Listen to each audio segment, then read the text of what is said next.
இந்தாப்பா 1 கிலோ. அண்ணா. ஐயோ யோனா, இன்னைக்கு எலும்பு வேணுமா? இல்லைங்கண்ணா, இன்னைக்கு ஈரல் மட்டும் போட்டு கொடுங்கண்ணா. உட்காரு, வாங்கிக்கலாம். சரிங்கண்ணா. இன்னைக்கு என்ன வண்ட போறானோ தம்பி. இந்தாப்பா, என்ன புதுசா ஈரல் மட்டும் வாங்கிட்டு போற? பெங்களூர்ல இருந்து மாமா வந்திருக்காரு. ஃபுல்லா சரக்கு வாங்கிட்டு வந்திருப்பாப்ல. ஆளுகள் உள்ள போய் ஈரலை டேமேஜ் பண்ணிரும்ல. அதனால இந்த ஈரலை உள்ள அனுப்பிட்டோம்னா எந்த ஈரலை டேமேஜ் பண்றதுன்னு ஆளுகளே கன்ஃபியூஸ் ஆயிரும்ல. வரட்டா மாமா? உனக்கு பிடிக்குமேனு ஈரலா பார்த்து வாங்கிட்டு வந்திருக்கேன். தண்ணி அடிக்க போலாமா? இதுதான் உங்ககிட்ட பிடிச்சது. ஸ்ட்ரைட்டா மேட்ருக்கு வந்த பாரு. வா போலாம். டே போதும்டா, அதிகமாயிருச்சு வேறு.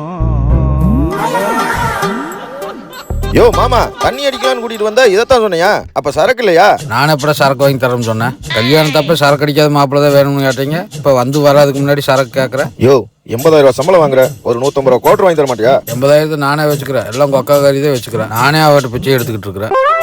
2 வடம் தண்ணி அடிச்சு கொடுத்தா உங்க அக்கா 50 ரூபா கொடுப்பேன். ஆளுக்கு 2 டீ அடிக்கலாம். வேமாடுறான்.